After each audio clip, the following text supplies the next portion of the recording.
All right, you guys, welcome to another awesome Faithful Visionary Project lecture series. Today, we are going to talk about letting go, um, or the art of complete abandonment. And as, as we do in any of these presentations or anything like that, I want y'all to really tap into um, your own experiences of how you have gone about letting go. Whether it's been for big manifestations or small ones. In fact, I would even want you to even consider the quote unquote small ones in this presentation, just so you can experience what the ease of letting go really is. But as we dive into this, we'll actually see what we're talking about when we're talking about letting go. We're not talking about letting go of the desire. What we're talking about is letting go of the one who desires. We're not talking about letting go of the desire. We're talking about letting go of the one who is desiring. Okay. So keep keep all of that in mind as we dive in today and um and just sit here, be with it, and of course at the end we'll open up the floor for Q&A, you know, and insights and things like that. So,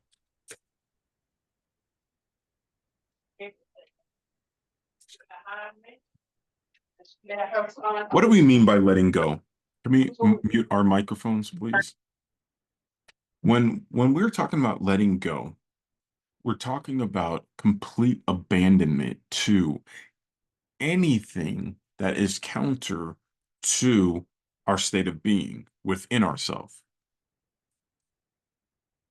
When we're talking about letting go, we're talking about releasing and completely abandoning any concept that holds us to this old ideal or old man, this old self, the Esau to our Jacob, the John the Baptist to our Jesus. Uh it's us letting go of that. It's letting go of the old man so that way the new man can live. And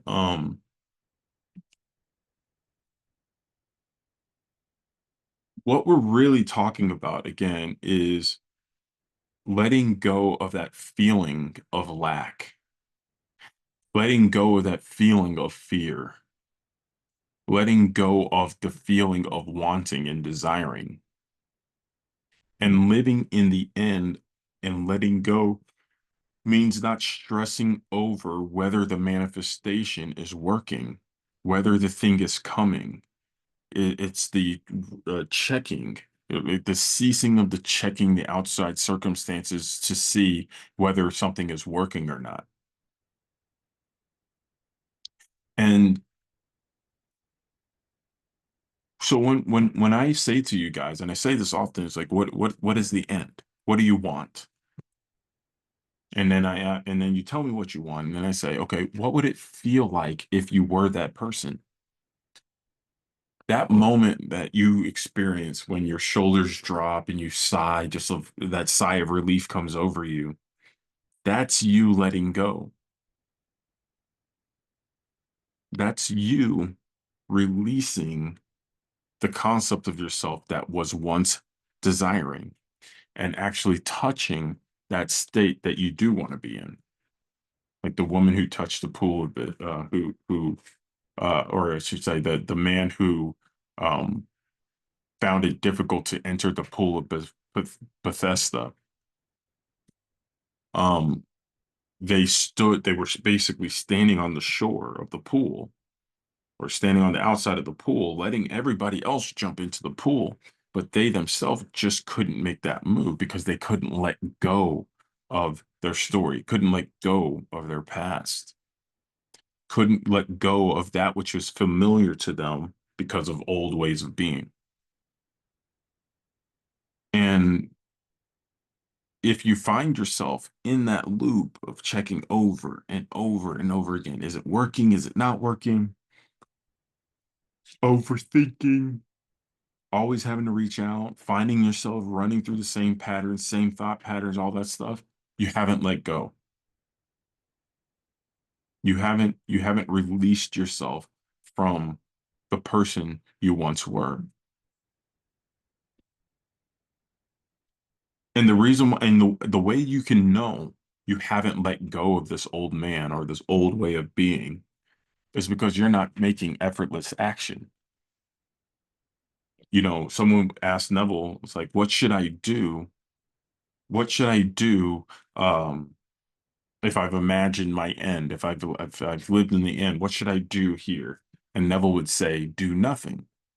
But of course, as we study metaphysics and everything like that, it's like, what do you mean do nothing?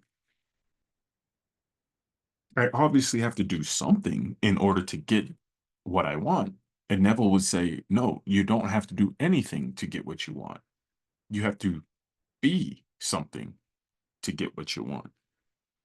To be someone, you have to already have the thing you're looking for in order to get the thing that you're looking for. Most people aren't being the type of person that they want to be, but do a lot of actions that they think will get them that prize. And thusly, people will fall into traps like imposter syndrome and this, and the other. But the way you can know if you've let go of that old man is natural action will be effortless to you, right? For example, when manifesting a new career, you might naturally look for job opportunities online. If this feels effortless and aligns with your intent, you're on track. But if you find yourself obsessively searching for hours and worrying about why you're not seeing results, you're not truly letting go or embracing the end result. Instead, you're disrupting the natural flow of things. You know what? If I do this and then I do that and then I do this, oh, maybe I shouldn't do that because if I do that, or perhaps it's something along the lines of you've been working on a thing over and over again, and you find yourself, you know, um, working on a project for like 4 hours, and you're almost pulling your hair out. It's it's because you're not living in the end. You're not coming from the state of mind of somebody who already has a thing. An interesting way of looking at it would be think of it when you were a child and you knew Christmas was coming and you knew your parents were going to get you a present or that Santa was going to bring you a present. You know it's already yours. Despite that it's not physically here, you know it's already yours. And you do certain things and you move in certain ways knowing it's yours. Maybe you prepare a place for you to put the present down on or make a shrine for it, right? Or I'm going to clear this area so I can put my Nintendo system up there. Those actions come naturally from the state of mind of the person who already has the thing in consciousness, right? So let's say you're trying to manifest a new home, and let's say right here right now someone said you got the new home and you'll be able to move in 6 months or something like that. It's already done and dusted. You already know that home is yours. So what are you going to do? You're probably going to go and look up like different types of furniture that you would put in that home. You would make plans to know people in that neighborhood, let's say, or probably go around and see what the shops are in that area or anything like these. You'd be um because in your mind you're already in this place, you'd be out there taking certain actions. Now, whatever it is that you're looking for, whatever that thing is that you're trying to manifest, if you can recognize right here, right now that you already have it, it's already granted, it's yours, it's as good as done, it's as good as delivered by Amazon. Start moving from that state of consciousness. Start, just start moving. Start moving. Go to the mailbox and get the mail. I'm not saying that you need to plan out everything that you need to do to get the mail. Just go and get the mail. Let go of that old man that doesn't have the thing already and start operating from the person who does. The key is that when we take action and we live in the end and let go and letting go, it's recognizing that all that works is one. They work in harmony with one another.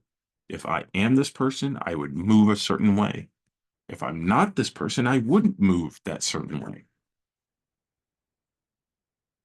Most people come from the doing. Most people think that moving a certain way makes them that person. And it can work that way. In fact, most people, because most people do that, it works that way. But what ends up happening is they run into stress and worry and frustration still because they never saw themselves that way. So how do we go about doing this? How do we actually let go? That's when we get present with the ideal. And in order to get present with the ideal, we need to know what that ideal is, right? It's about staying clear and present with our ideal, clearly defined goal. And once we have that defined goal, we know that that's who we are. The very fact that we have the desire implies that we have it, right? So by consistently using, um, whatever techniques that you have, whether it's affirmations or it's your scripting, as we do here, uh, putting our attention solely focused on that state, on that feeling of the wish fulfilled. Um, what we're doing is we're signaling to our brain that this is already something we've experienced. And our brain goes out, our reticular activating system goes out looking for that evidence. It will, in other words, it says to the world, hey, this is who Joe Schmo is. Joe Schmo is this person. So we all have to reconfigure and match that state of consciousness, right? So again, what we're doing is we're taking those regular practices of seeing ourselves in the ideal state. What is that? The inner conversation that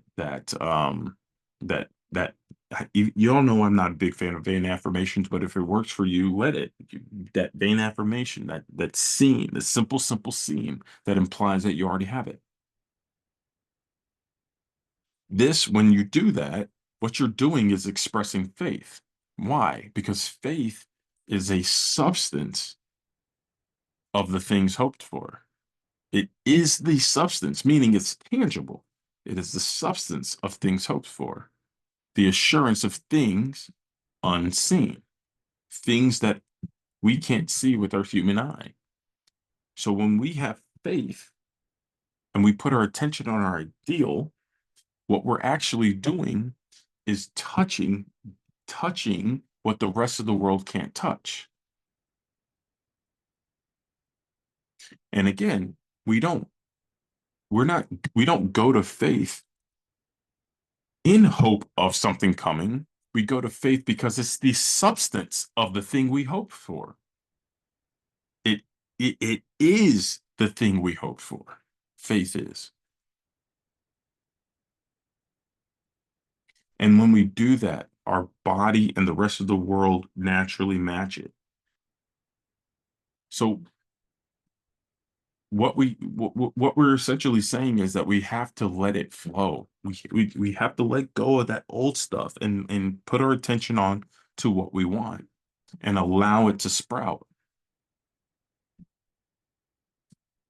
Allow the part of ourself that um we want to be to show itself to us. Where? Within ourself. So let's take this analogy.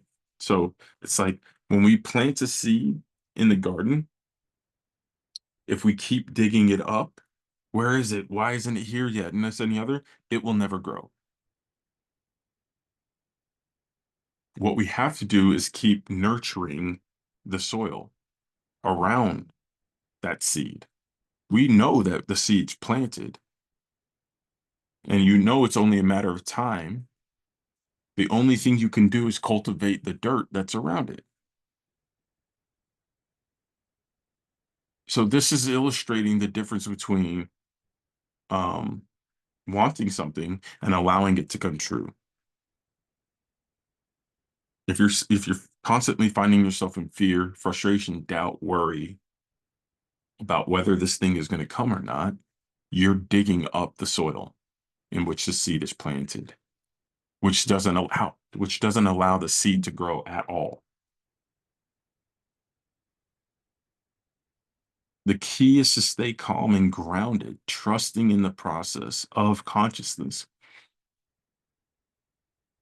And the only commitment we have to have is the commitment to that ideal, is the commitment to that ideal potential. Because despite what is going on out there that says that we can't have it, oh, I'm in my parents' basement. Oh, my daughter is such a stressful burden on my shoulders. Um, uh, I some of my businesses aren't drawing in the funds that I would like to be seeing out of it, whatever it is. If you keep going to that old man, you're only remanifesting that pattern that you are seeking, that you are not seeking.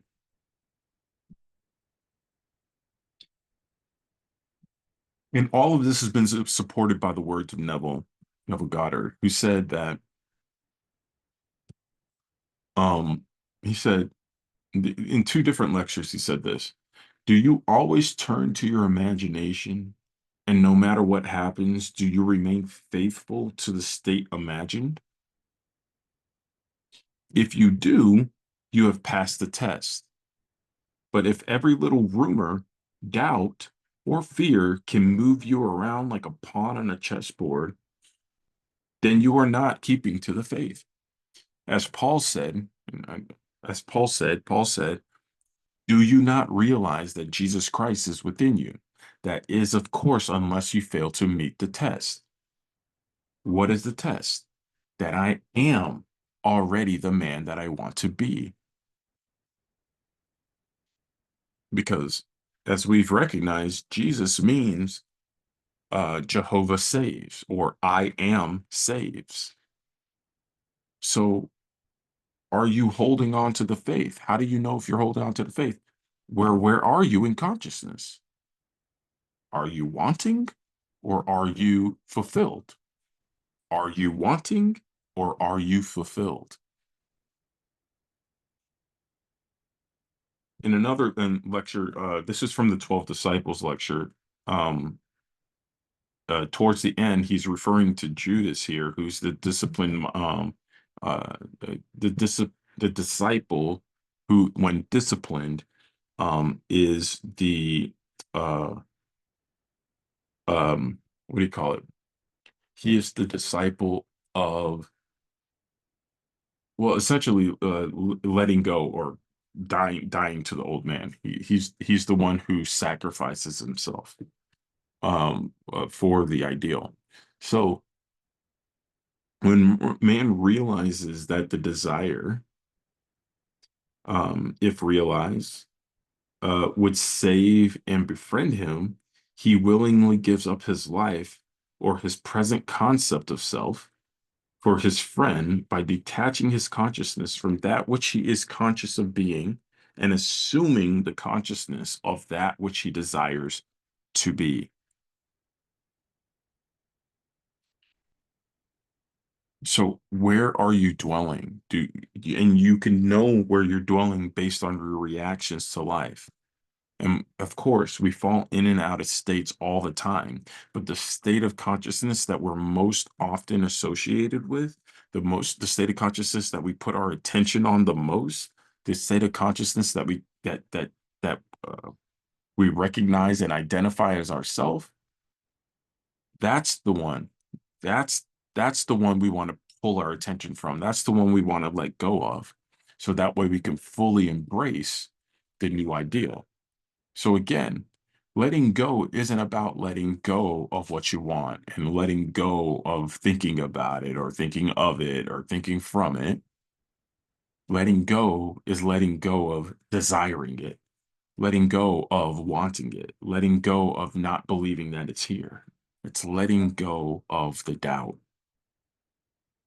It's complete abandonment to the old man, complete abandonment to the old man. So going forward into this weekend, into the week, what I want y'all to do is find opportunities throughout the day to just let go even of that current state of consciousness and make sure you're putting your attention on the state of consciousness that you do want for the sake of doing it, not to fix anything, but to recognize that you already are the person that you want to be. And when you already are the person that you want to be, you'll step into that role and you'll start making actions from that role. You won't even be thinking about what you have to do. You'll be doing it. You will do it. You'll want to do it. You won't even have to ask. You'll be compelled. You'll be inspired to take those actions. And I know how difficult that can be. You've been trying so hard. But if you're really honest with yourself, all that work you've been putting into getting whatever it is that you're trying to get, if you're being honest with yourself, have you really let go of the old man? Or do you return to that person daily and then say, why does this keep happening to me? Why do I keep falling into these same traps and patterns? Why do I keep having these same negative thoughts about this person or that person, including my own self? So to let go is to have complete abandonment to what is letting go of and having complete abandonment from the person that you once identified with. You guys are awesome. Y'all stay wonderful out there, all right? Peace and hair grease.